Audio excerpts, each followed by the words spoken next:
여러분 안녕하십니까? 전주 MBC 뉴스투데이입니다. 정부가 평택에서 오송까지 KTX 선로 복복선을 추진하고 있는데 예산이 3조 원이나 듭니다. 호남선 합류 지점을 오송으로 했기 때문에 이토록 큰 대가를 치르는 것인데 호남선을 천안으로 직선화하는 게 더 합리적이라는 목소리가 나오고 있습니다. 유룡 기자의 보도입니다. 국토부가 추진 중인 평택에서 오송까지의 복복선 건설 계획. 경부선과 호남선이 오송에서 합류하고 KTX와 SRT가 평택에서 나뉘면서 생긴 병목 해소를 위해 지상이 아닌 지하 터널을 제시하고 있습니다. 최초에는 양쪽으로 이제 병렬로 가던 걸 지하 노선으로 바꿨거든요. 재기획하면서요. 고속철도 지하로 이제 들어갈 겁니다. 바다 밑을 지나는 것도 아닌데 45km의 터널을 뚫겠다는 것은 승객들의 편의보다는 어떻게든 건설비를 줄이겠다는 고육지책입니다. 2016년 1차 조사에서 지상으로 건설하면 4조나 들기 때문에 타당성이 없다는 결론이 나자 지하 건설 방식을 꺼내든 겁니다. 0.5 안 나왔습니다. 그 당초 계획보다 사업비를 좀 많이 줄여서 지금 다시 재기획해서 예타를 신청을 한 거거든요. 보상이 좀 줄어들죠. 예. 하지만 이렇게 해도 건설비는 3조 원을 훌쩍 넘습니다. 정부는 호남 KTX 건설 당시 5,500억 원이 절감된다며 천안 대신 오송으로 노선을 꺾었지만 예산만 낭비하는 결과를 낳은 겁니다. 상황이 이렇게 흘러가다 보니 잘못된 기존 노선에 지하 터널을 뚫는 것보다 호남 직통선 신설이 효과적이라는 목소리가 높아지고 있습니다. 어차피 다 새로 놓는 거지 않습니까? 그거는 급중 똑같으죠. 뭐 똑같다고 봐야죠. 사실 이게 그래도 말이 많았어요. 이거 왜 호남선 가는데 왜 오송으로 왜 가냐? 정치권에서도 조만간 예정된 코레일과 국토부 국정감사에서 이 문제를 거론할 예정. 합리적인 해결책이 나올 수 있을지 주목됩니다. MBC 뉴스 유룡입니다. 대한방직 전주공장 부지를 사들인 자광이 매입대금 1,980억 원을 완전히 지급했습니다. 이 자본금 10억의 회사가 2천억 가까운 전주 시내 노른자위 땅을 사들인 건데요. 소유권 이전을 마무리하면 개발 허가를 위해 더욱 적극적인 행보에 나설 것으로 보입니다. 이경희 기자의 보도입니다. 21만 6천 제곱미터 규모의 대한방직 전주공장.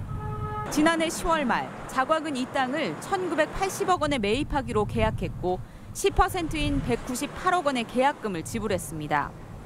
자본금 10억 원 규모의 회사가 거액의 잔금을 납부할 수 있을지 의문이 많았지만 자광은 1년 만인 그제 나머지인 1,782억 원을 완납했습니다. 또 소유권 이전을 위해 등기 접수도 마친 것으로 알려졌습니다.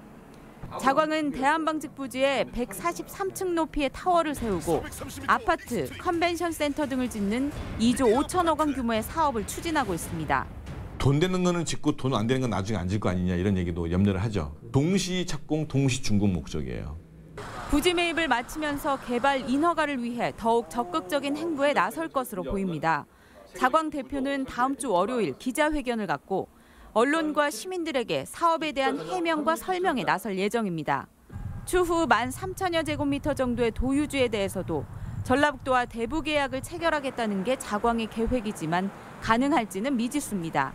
여기에 잔금의 출처가 명확하지 않다는 논란과 함께 자광이 전북일보 지분 45%를 매입한 점도 지역사회 논란을 부르고 있어 실제 개발까지는 난관이 예상됩니다. MBC 뉴스 이경입니다. 전주지방법원은 홍보기사를 명목으로 후원금을 받아 청탁금지법 위반 혐의로 기소된 지역 일간지 대표 A씨와 직원 수를 속여 건강보험료를 더 챙긴 또 다른 일간지 대표 B씨에게 각각 무죄를 선고했습니다. 이 법원은 금품 수수의 주체가 개인이 아닌 언론사였다며 기소된 내용으론 이들을 처벌하기 어렵다고 밝혔습니다. 다만 최저임금법을 위반한 지역 언론사 대표 4명에 대해선 각각 벌금 200만 원에서 700만 원을 선고했습니다. 전북지방경찰청 지능범죄수사대는 지자체 발주공사에서 정읍시청 A공무원의 비리 정황을 파악하고 사무실을 압수수색해 컴퓨터와 관련 서류를 확보했습니다. A공무원은 최근 정읍구절초 테마공원 주변 교량공사에서 특정 업체에 특혜를 준 혐의를 받고 있습니다. 어린이집 운영 실태를 전수조사해 위반 내용을 공개하는 방안이 추진됩니다. 전라북도는 비리 논란으로 사회적 불신이 커진 어린이집에 안심하고 아이를 맡길 환경 조성을 위해 연말까지 14개 시군 어린이집 운영 실태 전수조사 방침을 시달했습니다. 중점 점검 대상은 보조금 부정수급과 보육료 부당 사용, 운영과 안전기준 준수 여부로 위반 내용은 홈페이지를 통해 공개하고 비리 행위 공익신고도 받습니다. 전국체전에서 3위에 오른 전라북도. 성과보다는 오히려 과제가 적지 않습니다. 열악한 투자와 정책이 바뀌지 않는다면 어쩌면 일회성 결과에 그칠 수도 있습니다. 김한관 기자입니다. 전라북도의 전국체전 3위 입상은 개최도시 이점이 적지 않게 작용한 탓입니다. 재작년 9위, 작년 11위에 비춰보면 10위 안팎의 경쟁력이 적정한 평가입니다.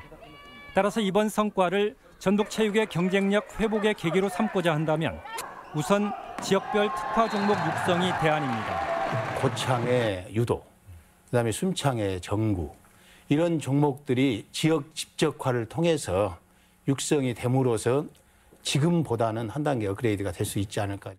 도내 실업팀이라야 고작 39곳, 전국체전 47개 종목 110개 금메달에는 애당초 도전이 불가능한 척박한 환경입니다.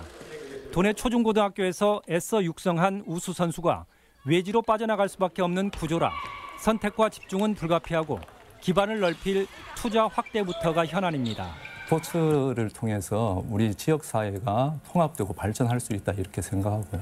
그래서 스포츠에 대한 투자, 이 투자 대비해서 거둘 수 있는 부수 효과가 저는 대단히 많다고 생각합니다. 스포츠는 이미 거대 산업으로 자리 잡아 지역 발전에서도 새로운 성장 동력으로 주목받고 있습니다. 더구나 건강한 삶과 비전 공유 같은 정신적 측면까지 감안할 경우 공공재라는 인식 전환도 시급한 상황입니다. 체육이라고 하는 것은 이제 행위에 있어서 주체가 개인이 아닌 공공재라고 하는 성격을 띤 접근이 필요하고 그런 부분에서 미래 전북 체육 발전에 대한 비전을 구상해야 될 엘리트 체육에 집중된 관심을 생활체육과의 균형 발전으로 확장하면서 갈수록 위축되어가는 전북 체육의 경쟁력을 확보하는 계기로 삼는 것이 이번 전국체전의 교훈일 것입니다.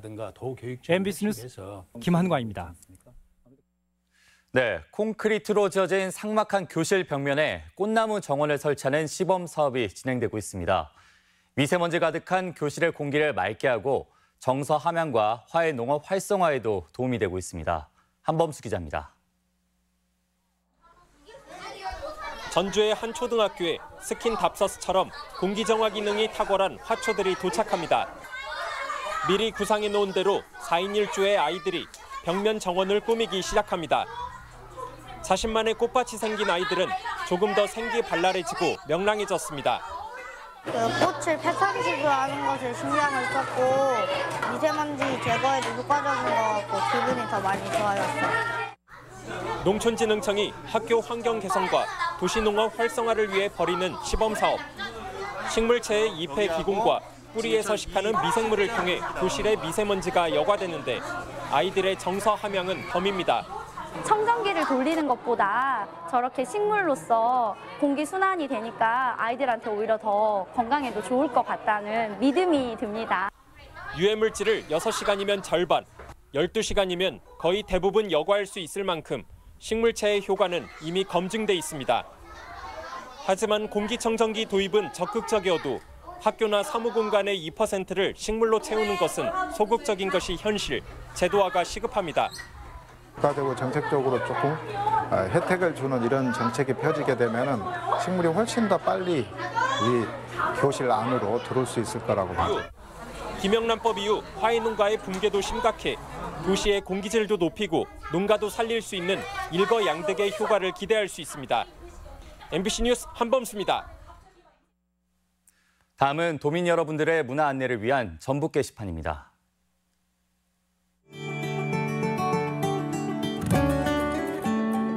전라 천년의 기상과 비전을 현대미술로 제시하는 특별전이 오늘부터 전북 도립미술관에서 선보입니다. 전주시 생활문화예술동호회 축제가 내일까지 덕진공원 수변 무대에서 공연과 전시로 마련됩니다. 국민민속국악원은 오늘과 내일 사랑의 광장 야외 무대에서 흥부제 기념 공연을 갖습니다. 전래동화를 발레로 만나는 콩쥐 팥쥐 이야기가 오늘 김제문화예술회관에서 공연됩니다. 젊은 피아니스트 소현정 씨가 오는 23일 한국소리문화의 전당 명일홀에서 독주회를 갖습니다. 전라북도는 오늘 정읍 내장산 생태공원 일원에서 전라북도 생태관광축제를 개최합니다. 아름다운 낙조를 감상할 수 있는 변산 노을 축제가 오늘부터 이틀간 부안군 변산해수욕장 일원에서 열립니다. 흥부 정신을 기리는 제26회 흥부제가 내일까지 남원 사랑의 광장 일원에서 열립니다. 지난 홍삼축제와 함께하는 대한민국 트로트 페스티벌이 오늘 마이산 북부 특설 무대에서 펼쳐집니다. 한국국토정보공사와 전주시는 가을을 맞아 오늘 전주시 일원에서 자전거 한마당 행사를 진행합니다.